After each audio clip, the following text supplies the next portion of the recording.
have a decreasing sequence of triangular regions. These are all compact sets, right? You have a decreasing sequence of compact sets. So what about the size of these?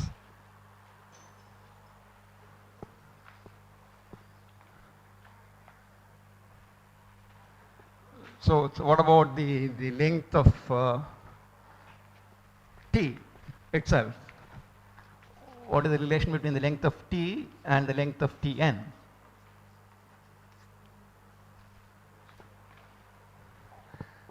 At every stage, length is halved, right? So T1 is half of length of T, T2 will be 1 by 2 square length of T, and so on. So 1 over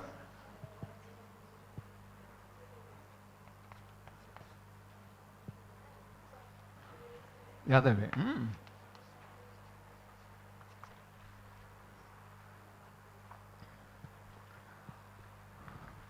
So the size of these triangles decrease to 0, right?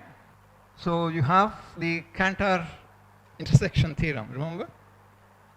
If you have a decreasing sequence of compact sets whose diameters go to 0, then the intersection is a single point, right? I mean, without the condition of the diameter, the intersection is non-empty, but if it goes to 0, then the intersection is a single point. So Cantor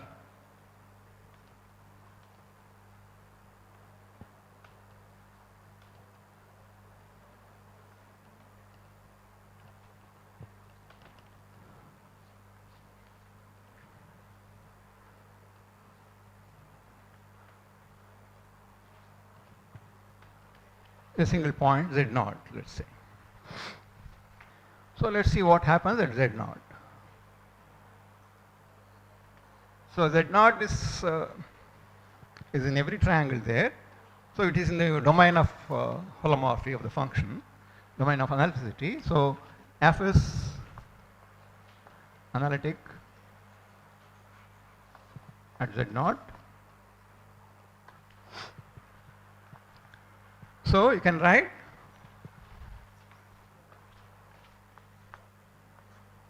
f of z,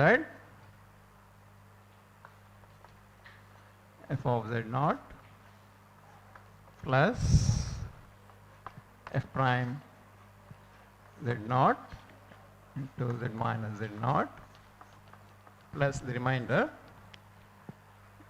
right, in a neighborhood of Z0. R is the remainder term. R over mod Z minus Z0 goes to 0 as usual, right?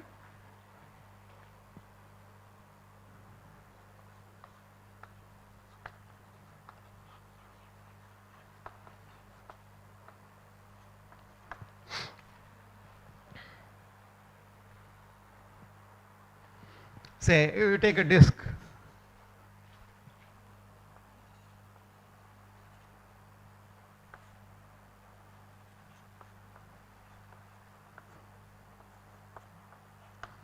You can take a closed disk by going to a smaller disk there, okay?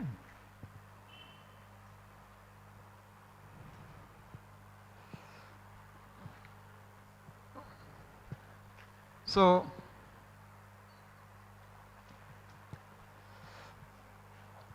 see, but then you see these triangular regions all shrink to 0. So any neighborhood of Z0 will contain after some stage all the triangles, right? So for large enough n, Tn will be contained in this disk for all sufficiently large n.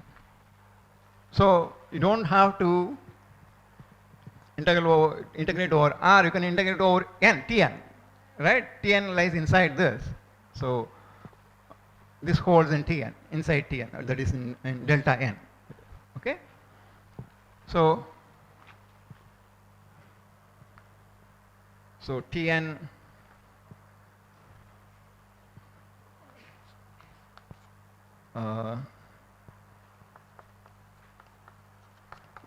let us give some name there. So dr,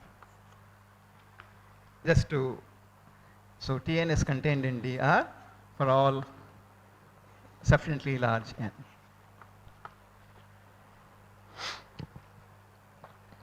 Because the Tn shrink to Z0. So this therefore is valid inside Tn. So you can integrate over Tn. For integral over Tn of fz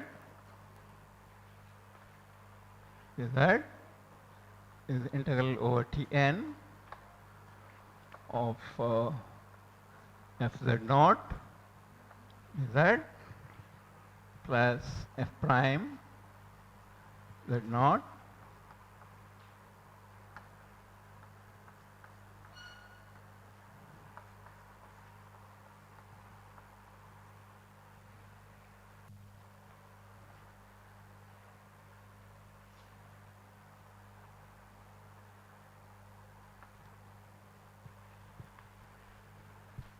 What about this term?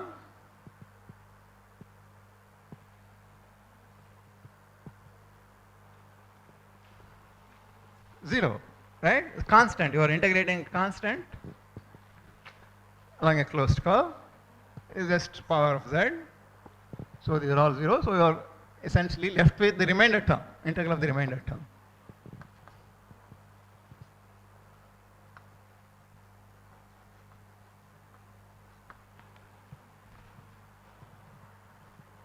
So you are left with the task of proving that the integral of the remainder term is zero. Right? So basically, therefore, we have to estimate the integral of the remainder term on Tn. Right?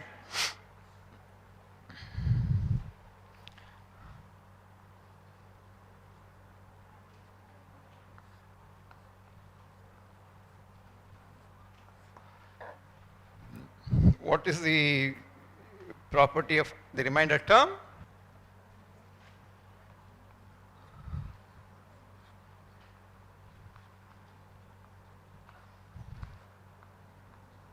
As z goes to z0. So in particular, this quotient remains bounded on Tn. So we can write that this is less than or equal to, you call this so maximum of over Tn of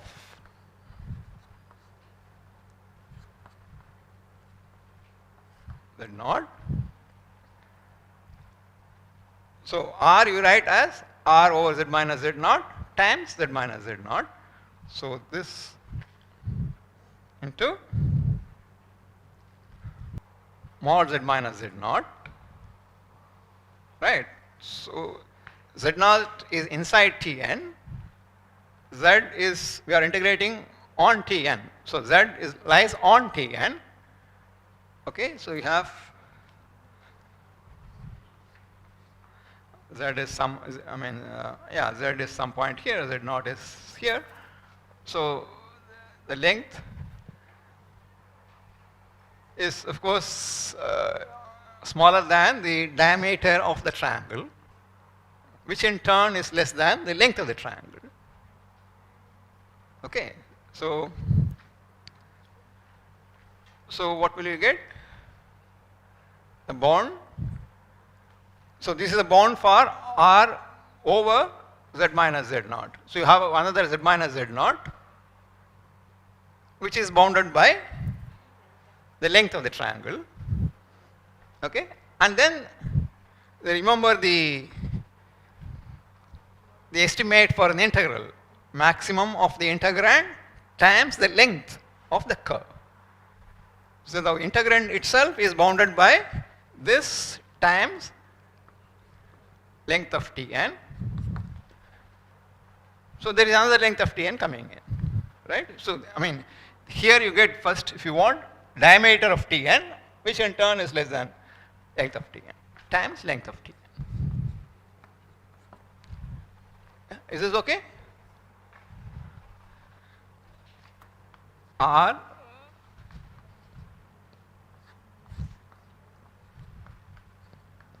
so I am writing R like this. So bound for this is this. Bound for this is this. Times the length. So this is whole thing is the bound for the integrand. Right? Bound for R. Times the length of the integral there.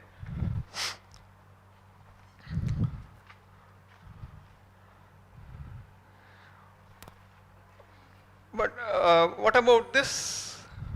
We have some estimate for Tn in terms of length of T, right? We'll come to that. But what about this itself? As n grows large, Tn is going to shrink to T0. Right? So this is the maximum of Tn.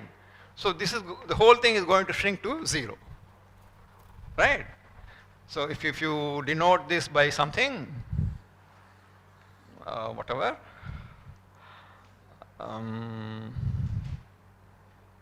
mu n or something, mu n is the maximum of this or that, then mu n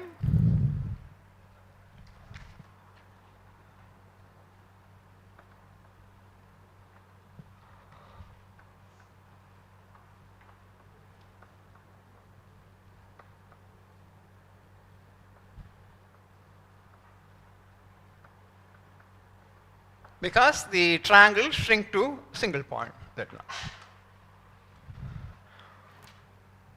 So what is the estimate therefore?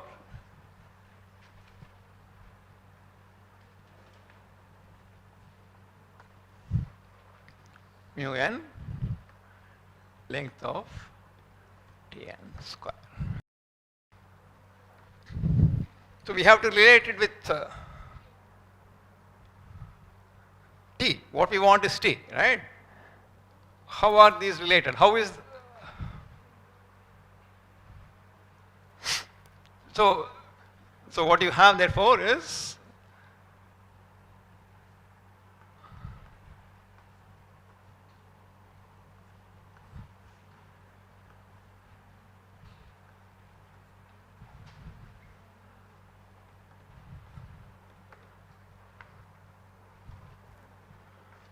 so integral over Tn is bounded by this. But what is the relation between integral over Tn and integral over T? At every stage you have 1/4, right?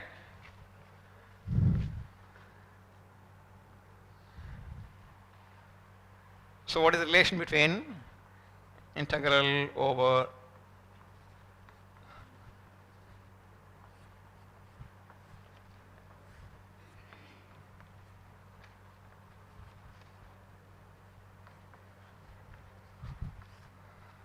what is the relation between these two?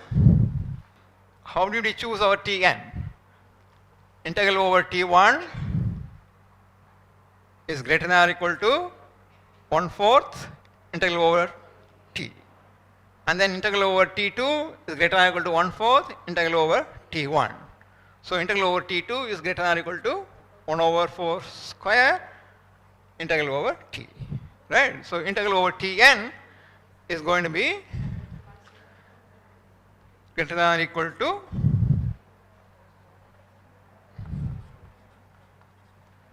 right, or you take the 4 to the n to the other side. But we have an estimate for this.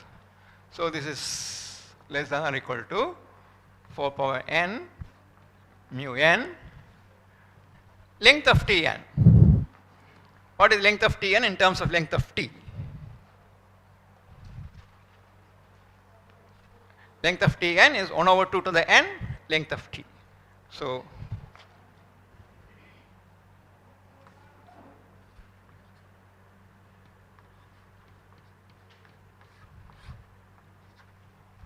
right? Length of Tn square is what you have.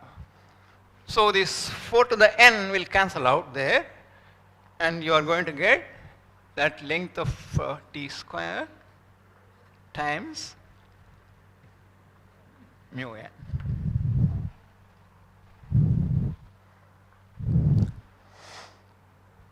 Right? Now if n is large, the right hand side is small, because I already said this. The left hand side is independent of n, and the right hand side goes to 0 as n goes to infinity. So which means the left hand side is 0.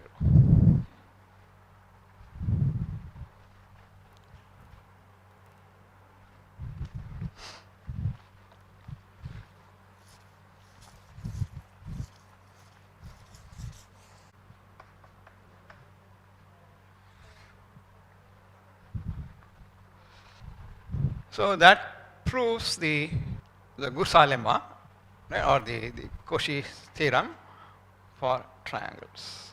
Right. So Gauss's paper actually appeared in 1900.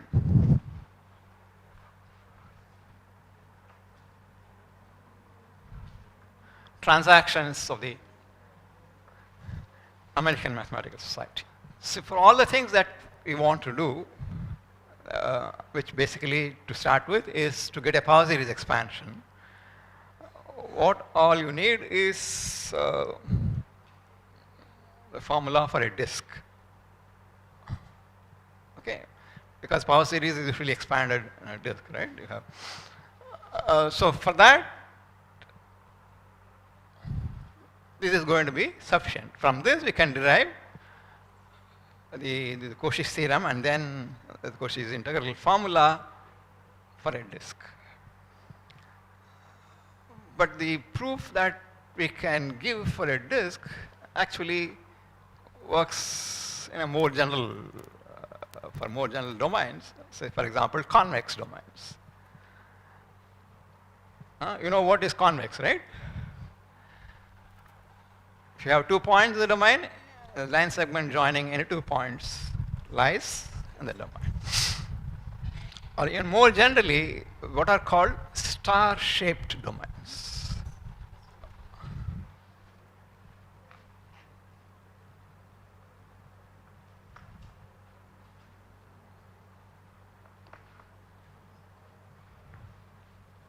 Or star-like domains.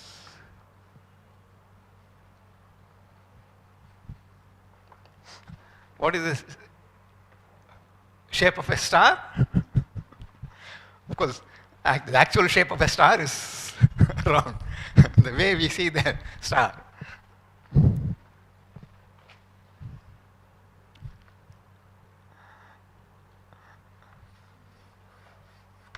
Right? Forget all this.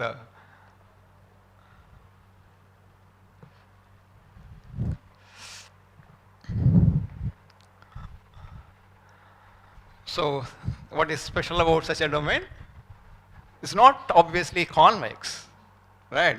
If you take 2 points, these 2 combus, then the line segment is not going to be there in the domain. However, take this point, for example.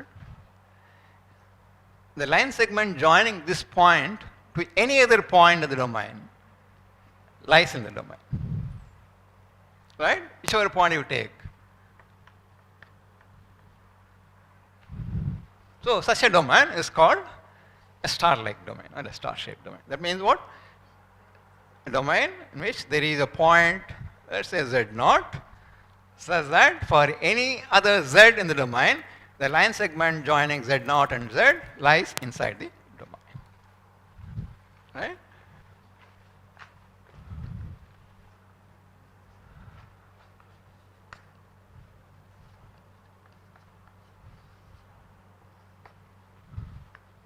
So line segment, let me write like this, okay?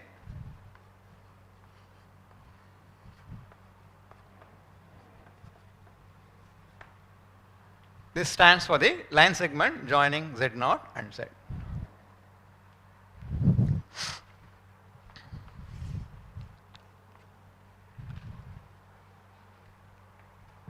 So this is more general than convex domains. For a convex domain or a star-shaped domain.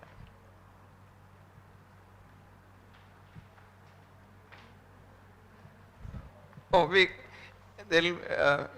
can use a convenient terminology so that, so let us call such a Z0 as a,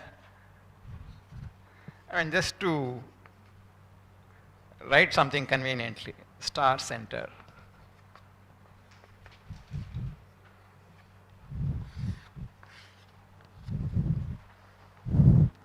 Just for easy reference, okay?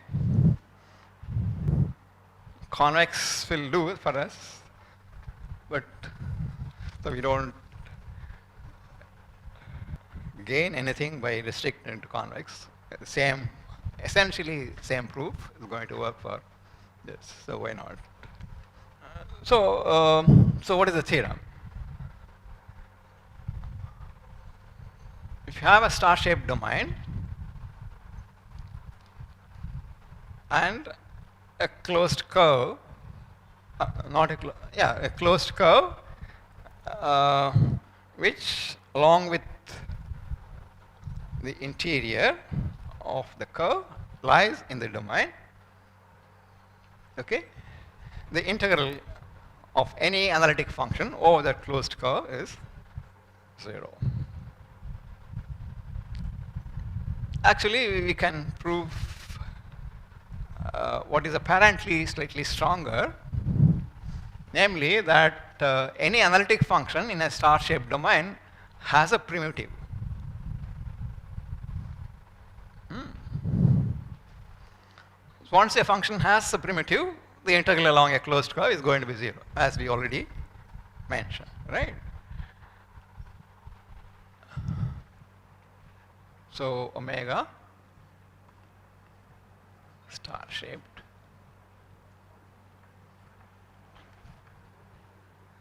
domain. So F is analytic omega, then F has a primitive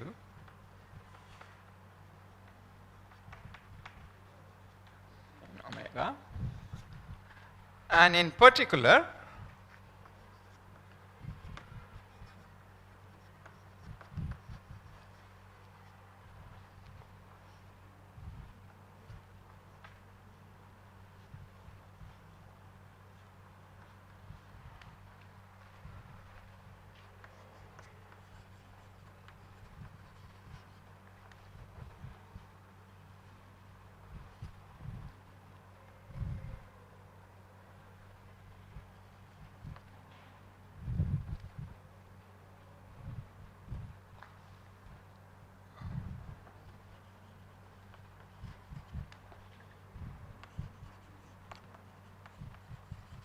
together with the interior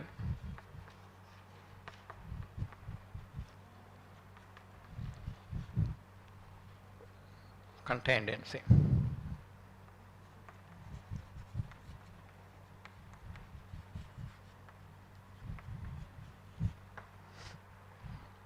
Both the curve and the interior of the curve lie inside omega.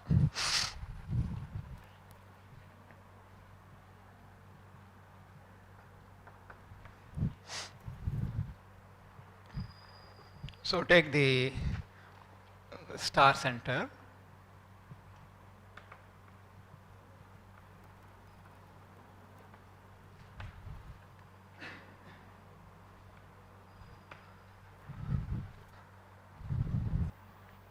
So for any z,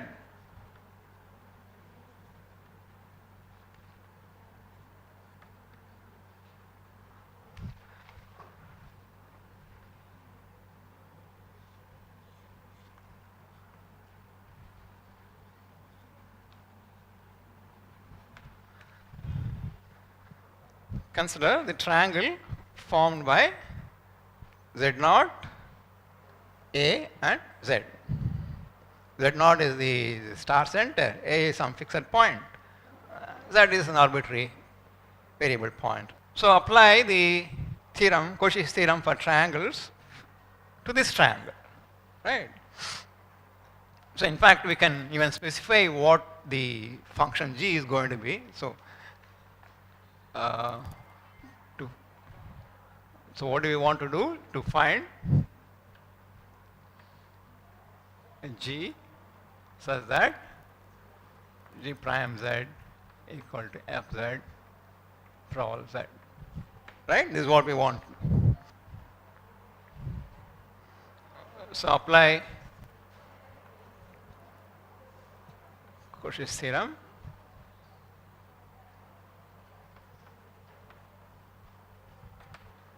to the triangle T formed by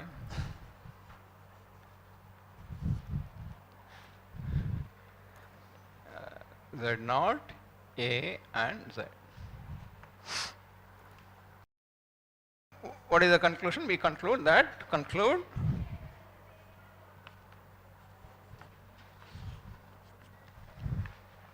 integral over T 0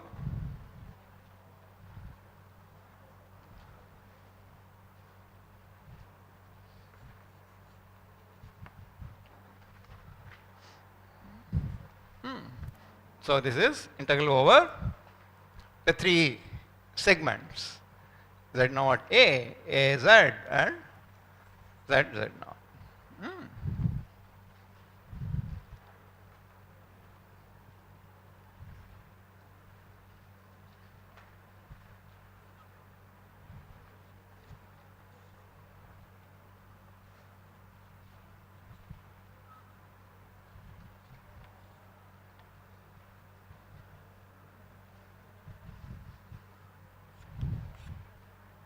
Of f zeta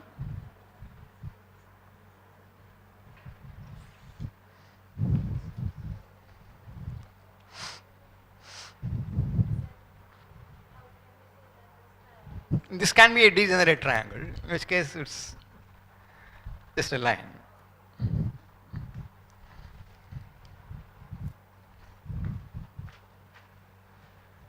So for example, if z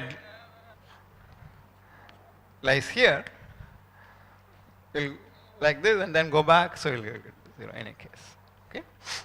So I mean the thing holds still when even if the triangle is a degenerate triangle. So this is generic case, what we are writing. This you can take to the other side. Z0 Z becomes the opposite orientation, right? It's integral Z0 Z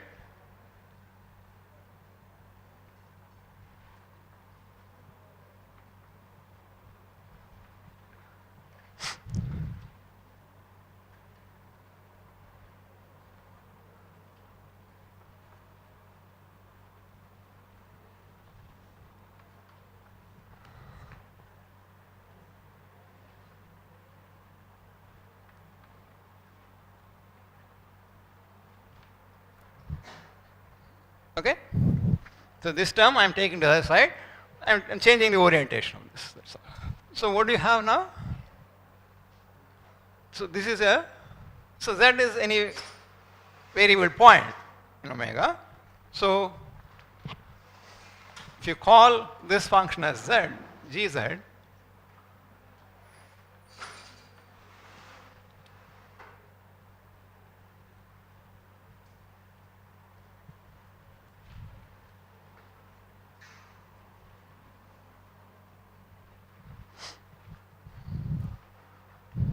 so Z0 is the star center, so it's fixed. So for any other point, look at the integral over the line segment joining Z0. So here is where you things come in, right? This always lies in the domain because the domain is star shaped and Z0 is the star center. By the way, There is some question to be asked even before that. A and Z are some point, 2 points in the domain. So why should the line segment AZ lie in the domain? Right? So what is the answer? Of course, there is no problem with this and that, because Z0 is the star center. Line segment joining Z0 to any other point lies in the domain. So this lies in the domain, this lies in the domain. What about this term? The line segment AZ. See, what we are trying to show here is that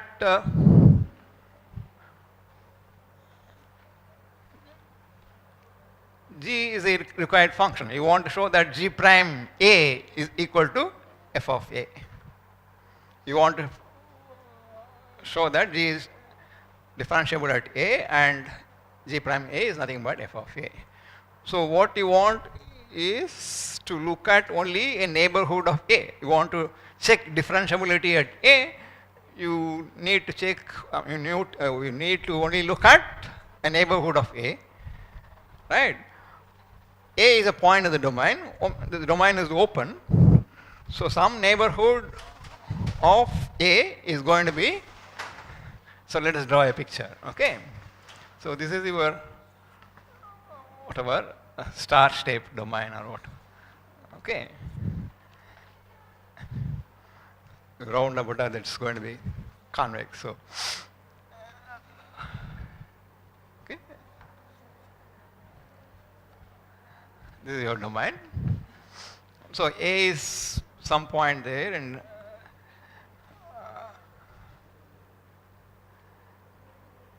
so some neighborhood of A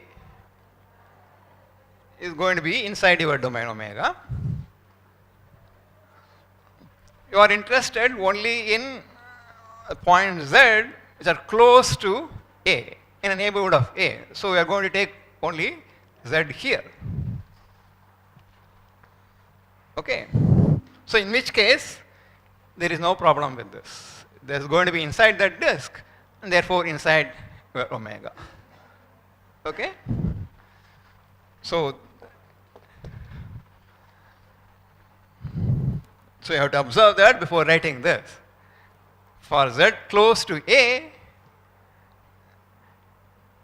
the line segment AZ will lie inside omega, and therefore this makes sense.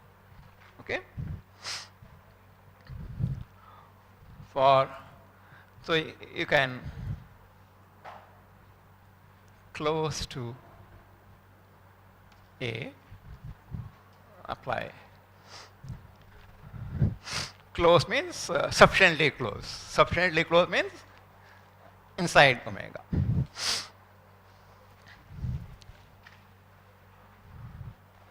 So note here that for Z close to A, AZ will be contained in omega.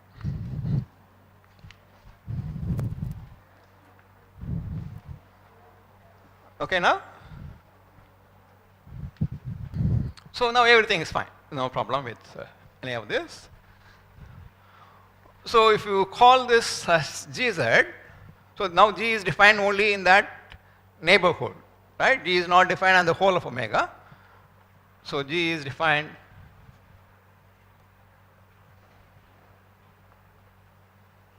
in a neighborhood of A.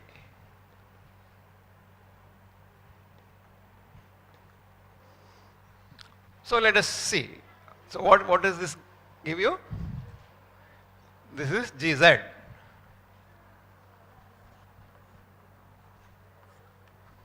This is G of A, right?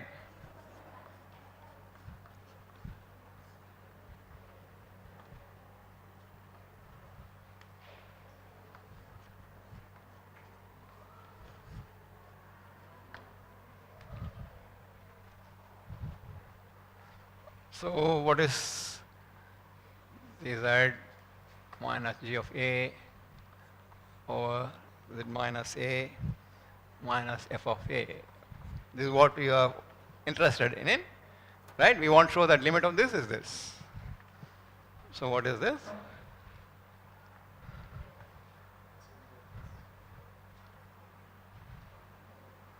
One over z minus a into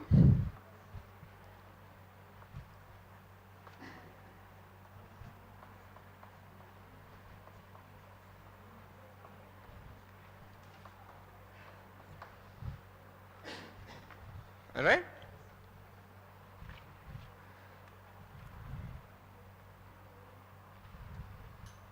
You can take this inside.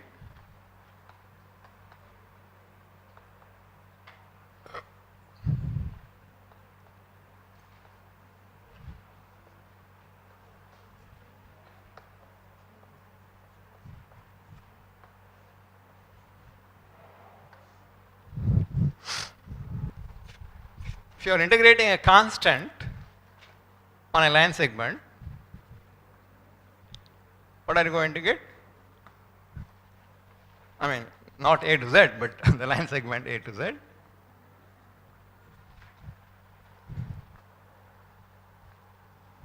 The final point minus the initial point, right? That means z minus a. Just cancel off with this. Okay? Just give you fa there.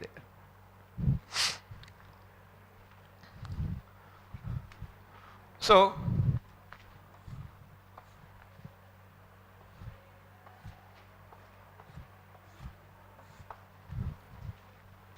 what is the estimate for this?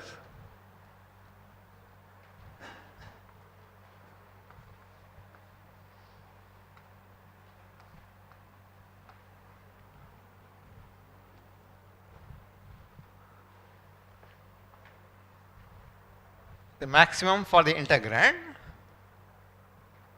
right, times the length of curve. Length is mod z minus a.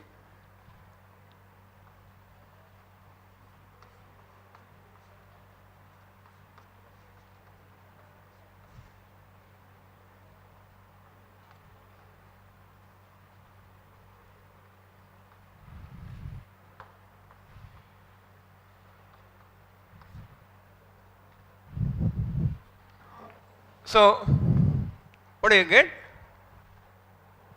Mod z minus a, of course, cancels off, and what remains is maximum of mod f zeta minus a on z minus a on the line segment az. So what happens to this as z goes to a? So this goes off. So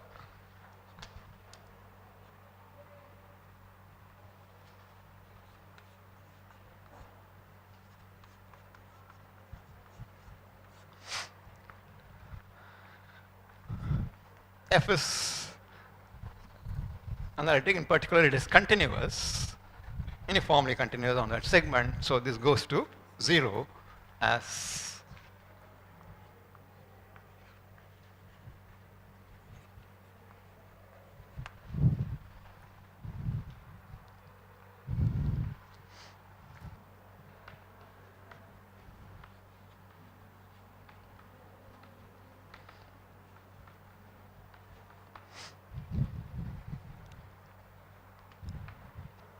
so Cauchy's theorem for convex domains, are more generally star-shaped domains, is an easy consequence of Cauchy's theorem for triangles.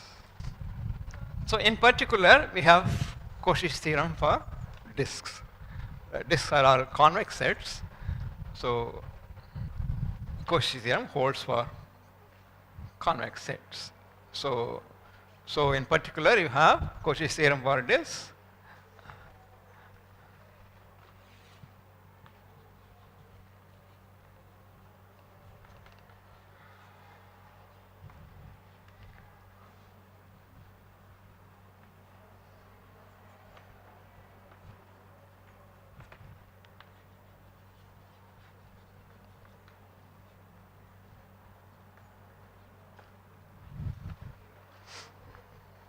That means what?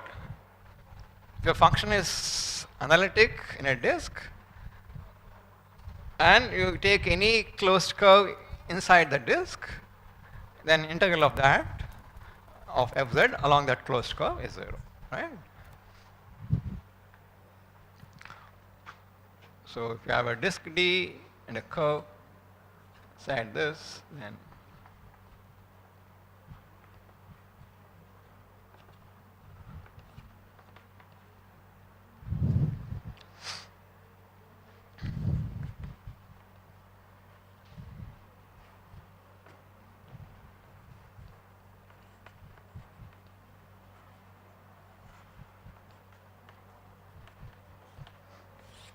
let us now give a small twist to Cauchy's theorem for triangles. So what does it say? If you have a function analytic in some domain and you have a triangle which along with its interior is contained in the domain, then integral of any analytic function along that triangle is 0. Okay.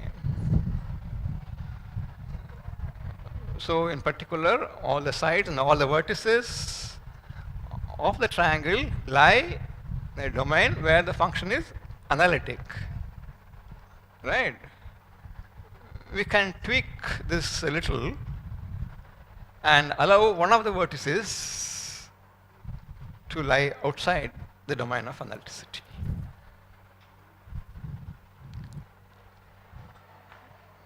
Meaning,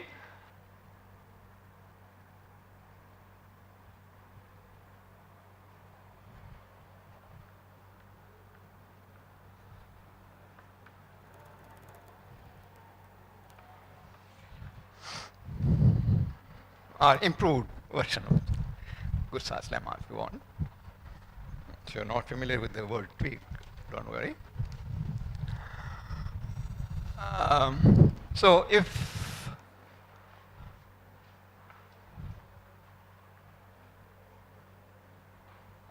f is analytic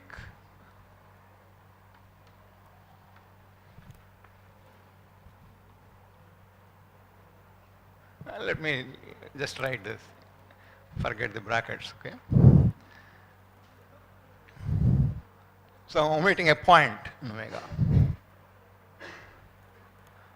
But is continuous on omega.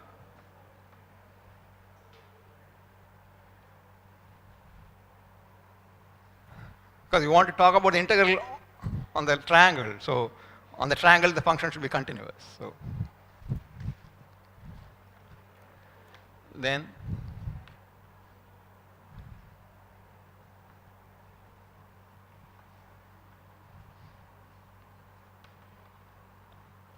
for any triangle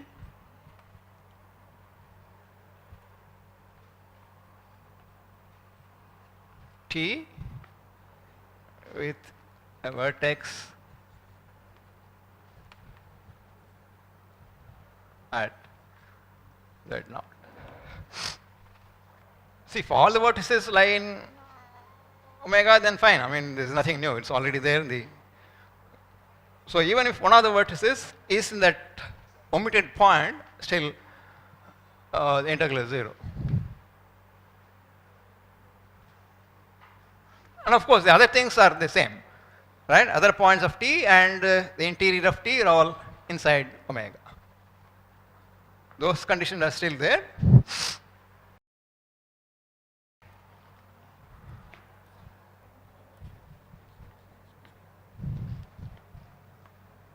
With, of course, other points of T, T minus Z0, omega, and interior of T is inside omega. The other conditions are all still there. Only one point, this can be reduced to the untweaked case, so to say.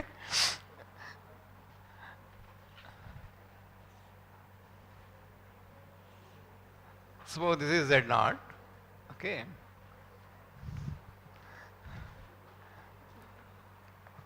So one of the vertices is Z0.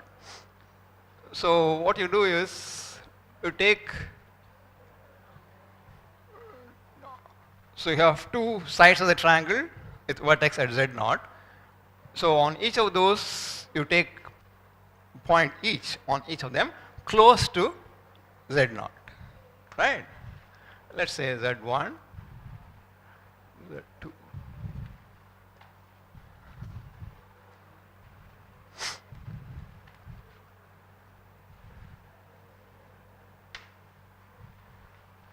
And okay, so this is no longer a triangle, so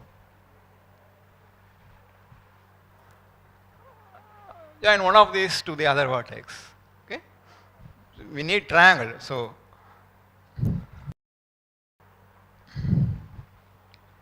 what do you get now? What is given is,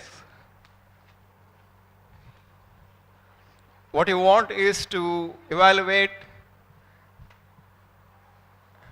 the integral on the whole triangle. Okay, so integral on the whole triangle is the sum of integrals over these three triangles. What about,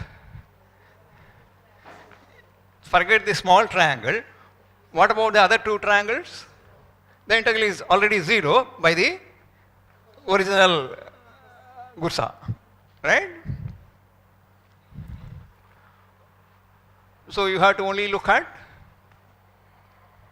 the small triangle. But what is the problem with the small triangles?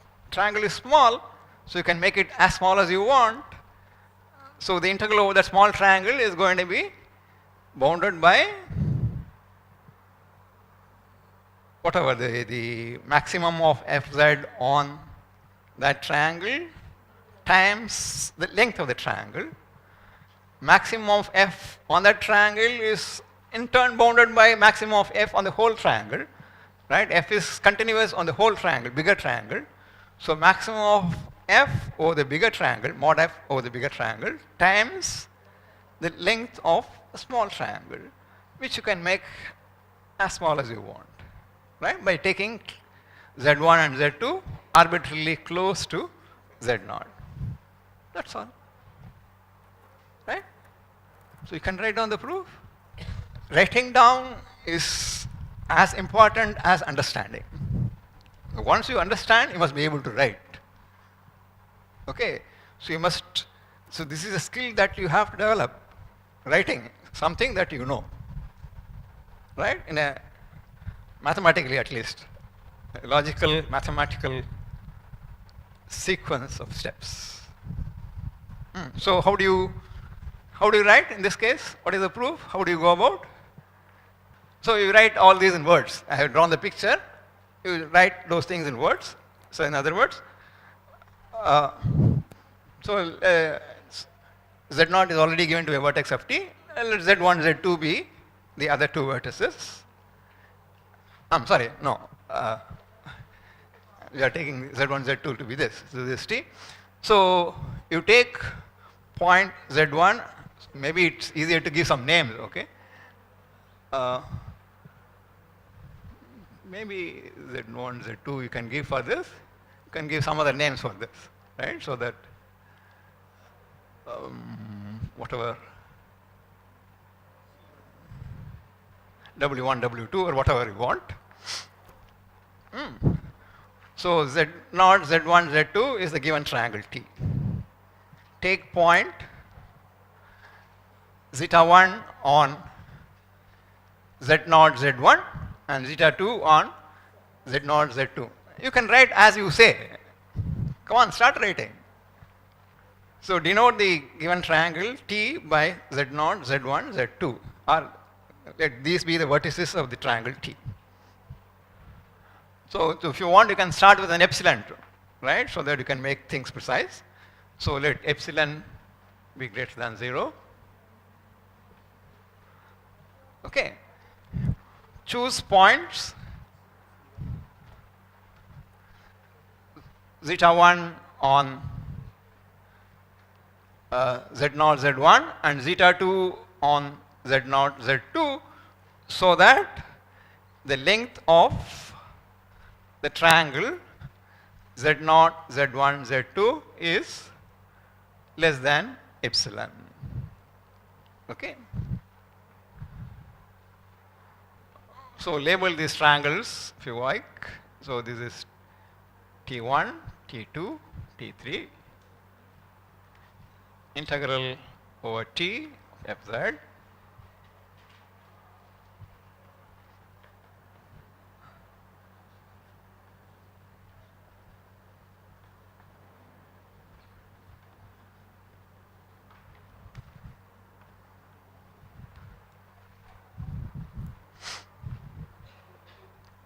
right. Integral over T is the sum of the integral over this divided triangles. And then what happens? So what is the next step? This sum is actually equal to integral over T1.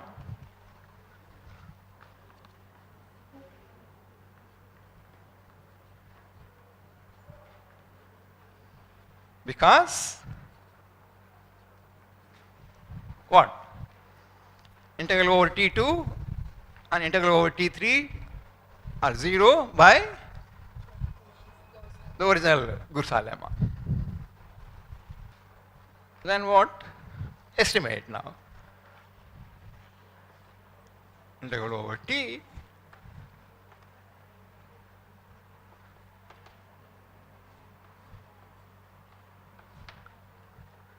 right. And the integral over T1 is less than or equal to maximum over T1 of mod fz times length of T1,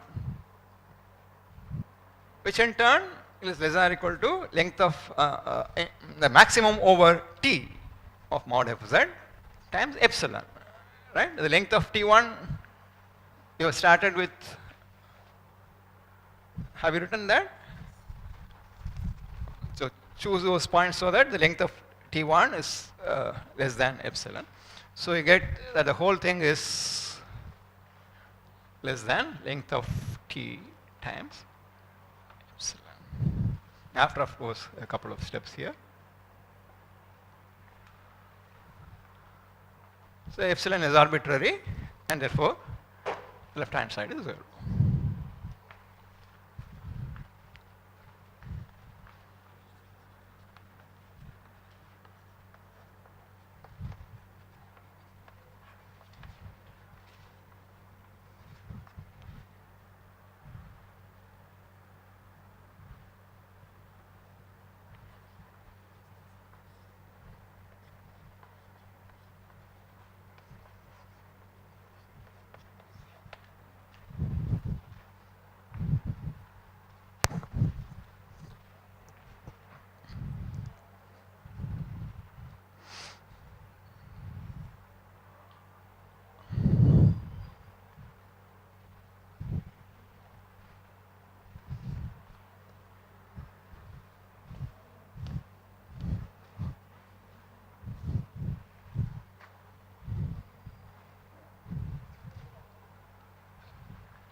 Then, so what is the advantage now?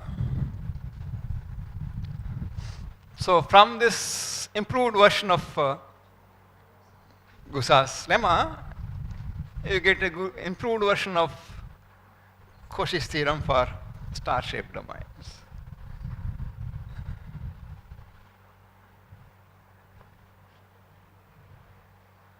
So here you assume analysis in the whole of omega. So it is enough if you assume. So what did we use? We used a triangle with one of the vertices at Z0, right? Z0 AZ. So we can exclude Z0 from the domain of analyticity, right?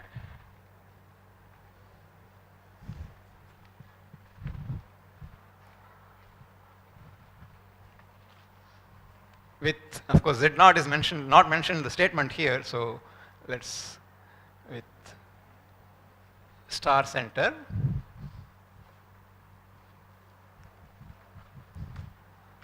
Z naught.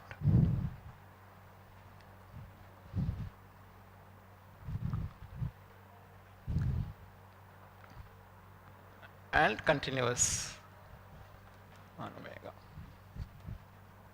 Then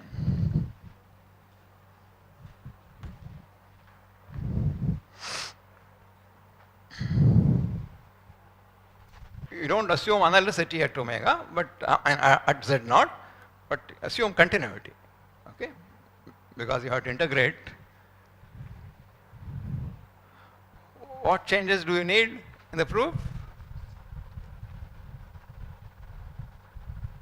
You don't need any change, right? Because we took a triangle with Z naught as a vertex. So even if Z naught is not a point of analyticity, it still holds by the improved Gaussian lemma. So this is still fine. So no change is necessary in the proof. So the same proof goes through, except that you invoke the new Gaussian lemma instead of the old one. That's all. So now comes the all-important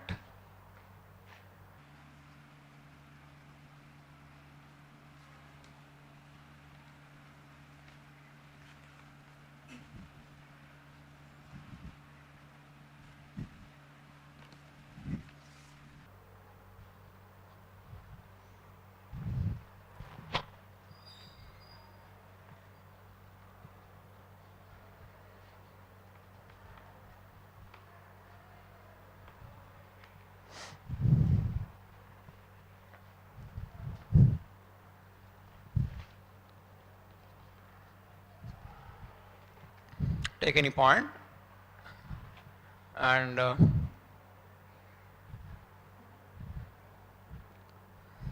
choose a disk, closed disk around Z naught, around zeta contained in. So if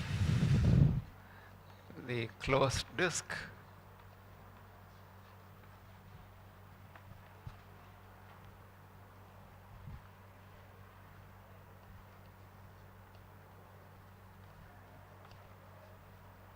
is contained in omega,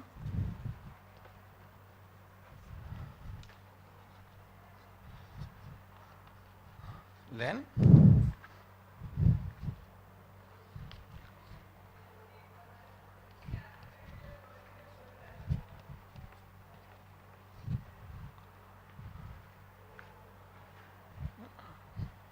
let us call it C. I think we used some notation earlier, right? So C zeta R. Circle with center zeta, radius R.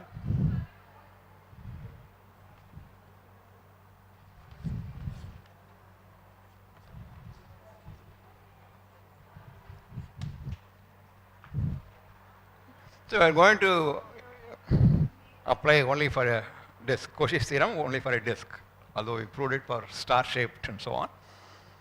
All that you need is disk. Okay, let us draw some.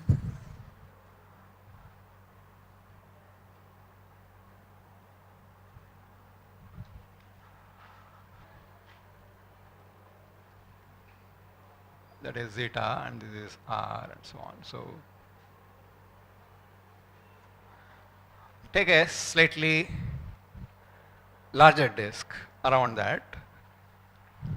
You want to apply Cauchy's theorem for a disk. So you want to find a suitable function which is analytic on that slightly larger disk, okay, so that this circle will lie inside that disk. You can apply Cauchy's theorem for that circle there. Integral over of a suitable function over this circle CR is 0, right? What is that suitable function? Define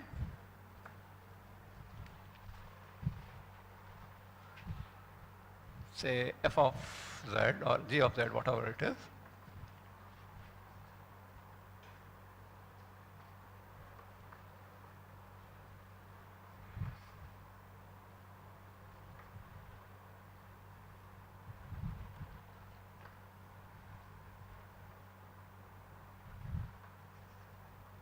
A natural choice.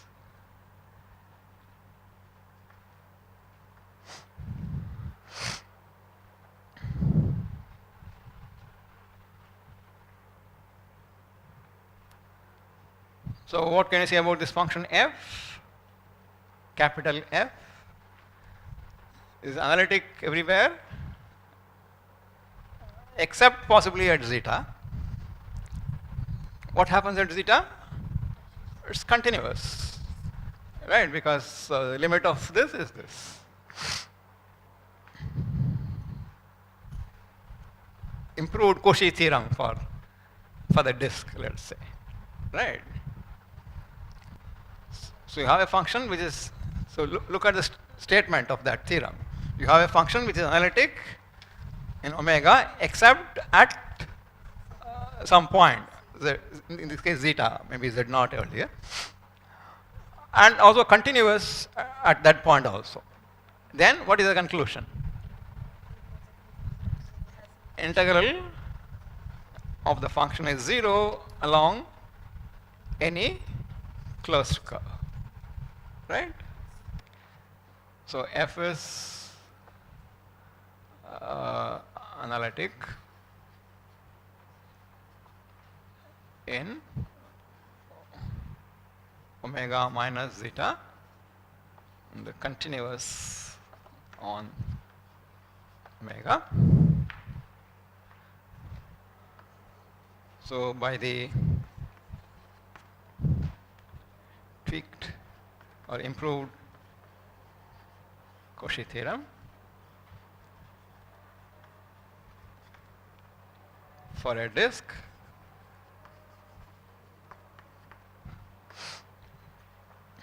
so what is the disk that you are looking at? A slightly smaller disk, right? So give the name for the disk mod z minus zeta less than something r, let us say. This r is bigger than the r here,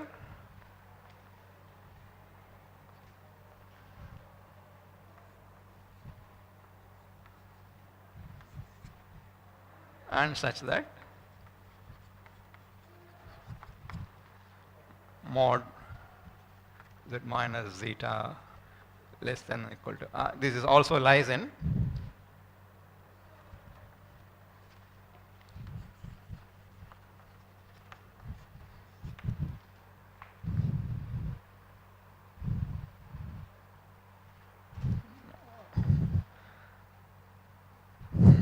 maybe the better way to write it. So you denote this disk by something, and then by the tweak Cauchy theorem for that disk, you have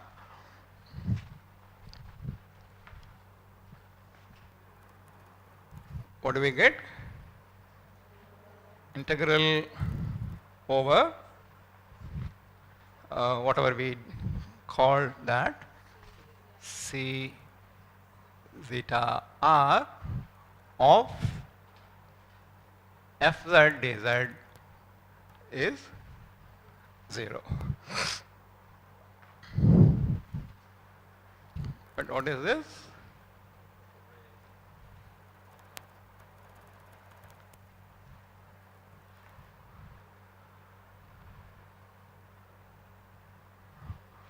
So on this circle, this doesn't come into the picture, only this part. So fz over z minus zeta dz minus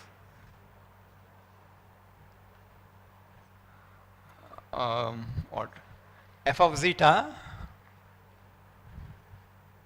Just splitting into two parts, that's all.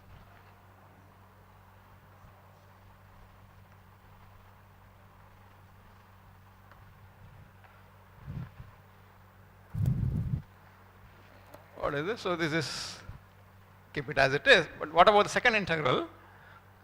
F zeta you pull out, and then integral dz over z minus zeta. What is the value of that? 2 pi I.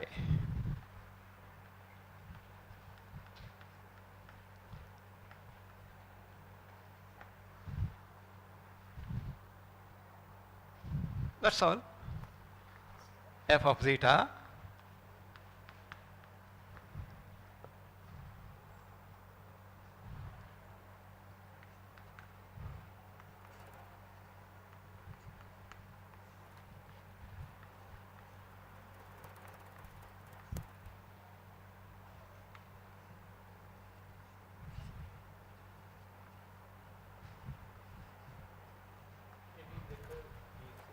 huh?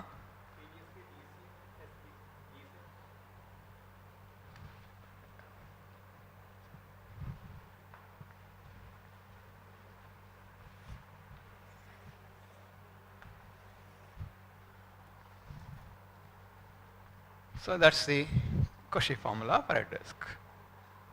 The value at the center, right? That's what it gives, is the average of the value of the function on the circle. Maybe if you write this, write z as zeta plus re for it.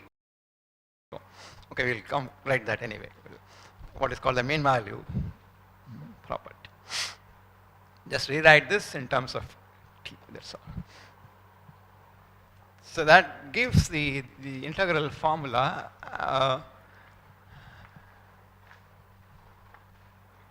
You will see that once you have this formula, the power series expansion is almost immediate, right? So that's our next thing. So we'll easily get the power series expansion for fz around each point in the domain. Okay, so that we'll do in the next class.